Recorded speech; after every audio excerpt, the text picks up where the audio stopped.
ರಾಜ್ಯ ಬಿಜೆಪಿಯ ಭೀಷ್ಮ ಬಿಎಸ್ ಯಡಿಯೂರಪ್ಪ ತಮ್ಮ ಕೇಂದ್ರೀಯ ಸಂಸದೀಯ ಮಂಡಳಿಯ ಸದಸ್ಯತ್ವ ಸ್ಥಾನಕ್ಕೆ ರಾಜೀನಾಮೆಯ ನಿರ್ಧಾರಕ್ಕೆ ಬಂದಿದ್ದು ಬಿಜೆಪಿ ಹೈಕಮಾಂಡ್ಗೆ ಬಹುದೊಡ್ಡ ಶಾಕನ್ನು ಕೊಡುವ ತಯಾರಿಯನ್ನ ಮಾಡ್ಕೊಳ್ತಿದ್ದಾರೆ ಅನ್ನುವ ಮಾತುಗಳು ಕೇಳಿ ಬರ್ತದವೆ.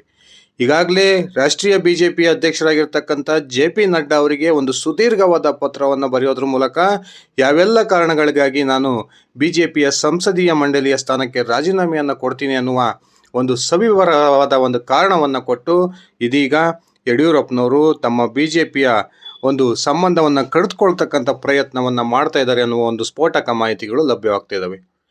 ಈ ಕಳೆದ 1.5 ತಿಂಗಳ ಹಿಂದೆ ರಾಜ್ಯ ಪ್ರವಾಸವನ್ನು ಕೈಗೊಂಡಿದ್ದಂತಹ ಅಮಿತ್ ಶಾ ಅವರಿಗೆ ಆ ಸಂದರ್ಭದಲ್ಲಿಯೇ ಯಡಿಯೂರಪ್ಪನವರು ತಮ್ಮ ರಾಜೀನಾಮೆ ಇಂಗಿತವನ್ನು ವ್ಯಕ್ತಪಡಿಸಿದ್ರು ಅನ್ನುವ ಮಾತುಗಳು ಕೇಳಿ ಬರ್ತಾ ಇದ್ದು, ಅಮಿತ್ ಶಾ ಅವರು ಯಡಿಯೂರಪ್ಪನವರೊಂದಿಗೆ ಸುದೀರ್ಘ ಮಾತುಕತೆಯನ್ನು ನಡೆಸೋದ್ರ ಮೂಲಕ ಯಡಿಯೂರಪ್ಪನವರನ್ನ ಸಮಾಧಾನ ಮಾಡ್ತಕ್ಕಂಥ ಒಂದು ಪ್ರಯತ್ನದಲ್ಲಿ ಒಂದು ರೀತಿ ಯಶಸ್ವಿಯಾಗಿದ್ರು ಅಂತಲೇ ಹೇಳ್ಬೋದು.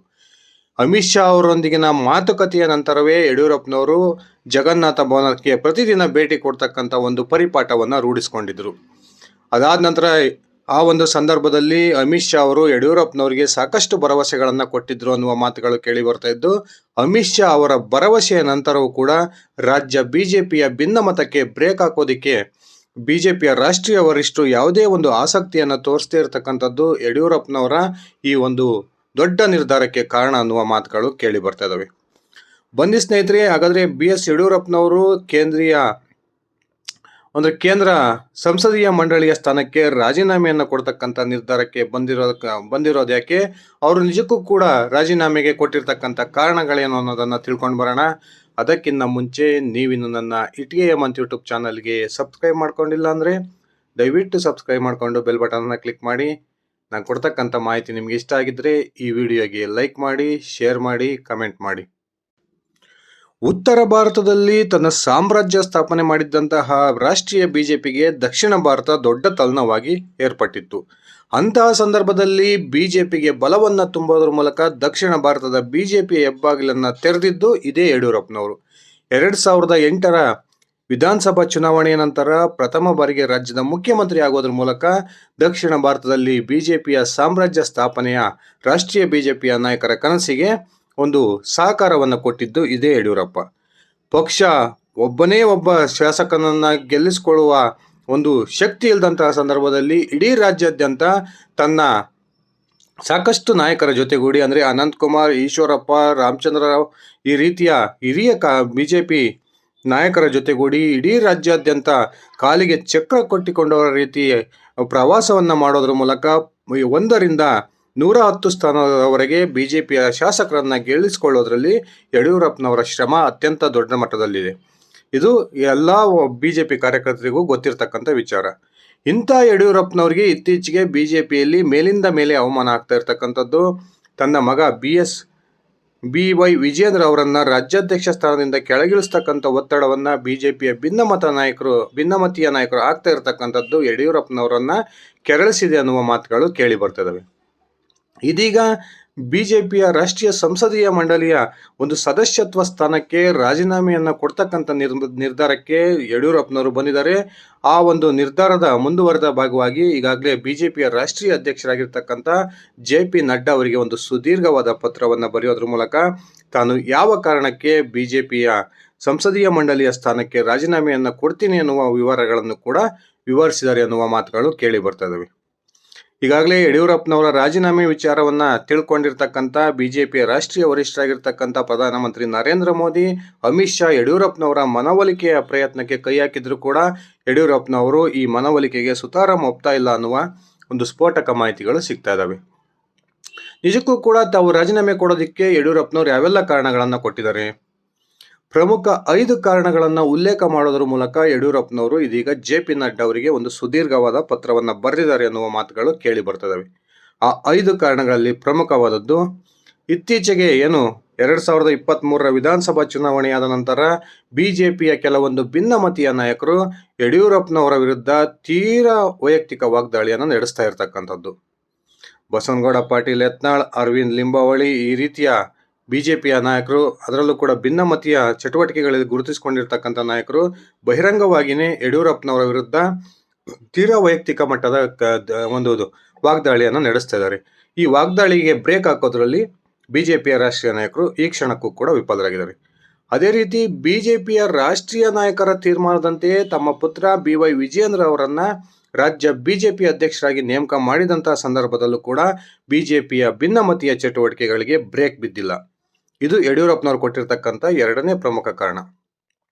ರಾಷ್ಟ್ರೀಯ ಬಿಜೆಪಿ ನಾಯಕರ ನಿರ್ಧಾರದಂತೆ ಏನು ಯಡಿಯೂರಪ್ಪನವರ ಪುತ್ರ BY ವಿಜಯೇಂದ್ರ ಅವರನ್ನ ರಾಜ್ಯ ಬಿಜೆಪಿ ಅಧ್ಯಕ್ಷರನ್ನಾಗಿ ನೇಮಕ ಮಾಡಲಾಯಿತು. ಆ ನೇಮಕದ ನಂತರ ಬಿಜೆಪಿಯ ಭಿನ್ನಮತ ತಾರಕಕ್ಕೋಯ್ತು. ಪದೇ ಪದೇ ವಿಜಯೇಂದ್ರ ಅವರ ವಿರುದ್ಧ ಬಹಿರಂಗ ವಾಗ್ದಾಳಿಯನ್ನು ನಡೆಸೋದ್ರ ಮೂಲಕ ಬಿಜೆಪಿ ಭಿನ್ನಮತೀಯ ನಾಯಕರು ತಮ್ಮ ರಾಜ್ಯಾಧ್ಯಕ್ಷನಿಗೆ ಅಸಹಕಾರವನ್ನ ಕೊಡ್ತಾನೆ ಬಂದರು. ಆದರೆ ಬಿಜೆಪಿಯ ರಾಷ್ಟ್ರೀಯ ನಾಯಕರು ಈ ರೀತಿಯ ಭಿನ್ನಮತೀಯ ಚಟುವಟಿಕೆಗೆ ಬ್ರೇಕ್ ಹಾಕೋ ಒಂದು ಪ್ರಯತ್ನವನ್ನ ಮಾಡಲೇ ಇಲ್ಲ. ನೆಪ ಮಾತ್ರಕ್ಕೆ ಈ ಬಸವನಗೌಡ ಪಾಟೀಲ್ ಯತ್ನಾಳ್ ಒಬ್ಬರನ್ನ ಪಕ್ಷದಿಂದ ಉಚ್ಚಾಟನೆ ಮಾಡಿದರು. ಇದು ಕೂಡ ಯಡಿಯೂರಪ್ಪನವರ ಒಂದು ರಾಜೀನಾಮೆಗೆ ಪ್ರಮುಖ ಕಾರಣ ಅನ್ನುವ ಮಾತುಗಳು ಕೇಳಿ ಬರ್ತದವೆ.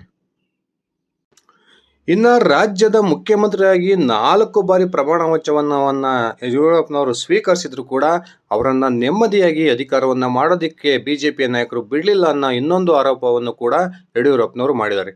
ಸ್ನೇಹಿತರೆ, ನಾವೀಗಾಗಲೇ ನೋಡಿದ್ವಿ, ಯಡಿಯೂರಪ್ಪನವರು 4 ಬಾರಿ ರಾಜ್ಯದ ಮುಖ್ಯಮಂತ್ರಿಯಾಗಿದ್ದಂಥ ಸಂದರ್ಭದಲ್ಲೂ ಕೂಡ ಅವರಿಗೆ ಪೂರ್ಣಾವಧಿಯನ್ನ ಮುಗಿಸೋದಕ್ಕೆ ಬಿಜೆಪಿಯ ರಾಷ್ಟ್ರೀಯ ನಾಯಕರು ಅವಕಾಶವನ್ನ ಕೊಡಲಿಲ್ಲ.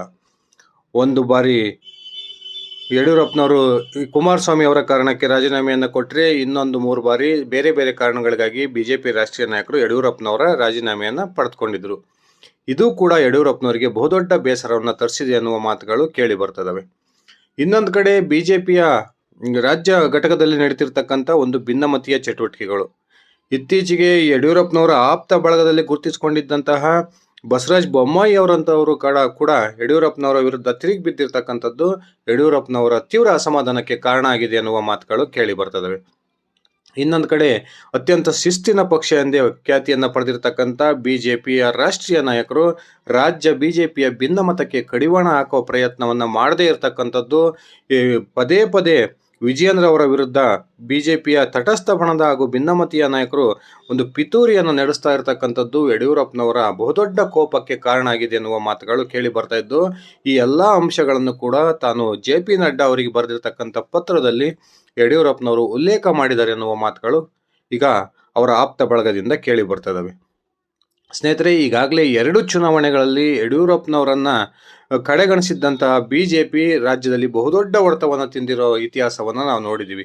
ಅದರಲ್ಲೂ ಕೂಡ 2013ರ ಚುನಾವಣೆಯಲ್ಲಿ ತಾನು ಬಿಜೆಪಿಯಿಂದ ಹೊರಹೋಗಿ KJP ಅಂತಕ್ಕಂಥ ಒಂದು ಹೊಸ ಪಕ್ಷವನ್ನು ಕಟ್ಟಿ ಮತದಾನದ 10% ಮತವನ್ನು ಪಡೆಯೋದ್ರ ಮೂಲಕ ಬಿಜೆಪಿಯನ್ನು ಕೇವಲ 40+ ಸ್ಥಾನಗಳಿಗೆ ಕಟ್ಟಿ ಹಾಕೋದ್ರಲ್ಲಿ ಯಡಿಯೂರಪ್ಪನವರು ಯಶಸ್ವಿಯಾಗಿದ್ದರು. ಇನ್ನು 2023ರ ಚುನಾವಣೆಯಲ್ಲೂ ಕೂಡ ಯಡಿಯೂರಪ್ಪನವರು ಬಹಿರಂಗ ಪ್ರಚಾರಕ್ಕೆ ಅಷ್ಟು ತಮ್ಮನ್ನು ತಾವು ತೊಡಗಿಸಿಕೊಳ್ಳದೆ ಸೈಲೆಂಟ್ ಆಗಿದ್ದು ಕೂಡ ಬಿಜೆಪಿ ಕೇವಲ 66 ಸ್ಥಾನಗಳನ್ನು ಗೆಲ್ಲೋದಕ್ಕೆ ಕಾರಣವಾಯಿತು ಅನ್ನುವ ಮಾತುಗಳು ಕೇಳಿ ಬರ್ತದವೆ.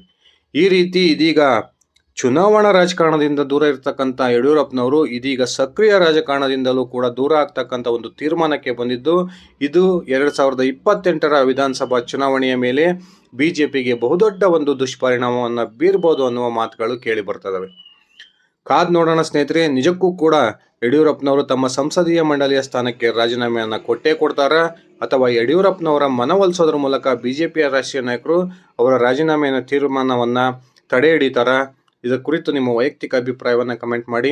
ಇದಿಷ್ಟಾಗಿತ್ತು ನನ್ನ ಇವತ್ತಿನ ಈ ವಿಡಿಯೋ. ನಾನು ಕೊಟ್ಟಿರ್ತಕ್ಕಂಥ ಮಾಹಿತಿ ನಿಮ್ಗೆ ಇಷ್ಟ ಆಗಿದ್ದರೆ ಈ ವಿಡಿಯೋಗೆ ಲೈಕ್ ಮಾಡಿ, ಶೇರ್ ಮಾಡಿ, ಕಮೆಂಟ್ ಮಾಡಿ.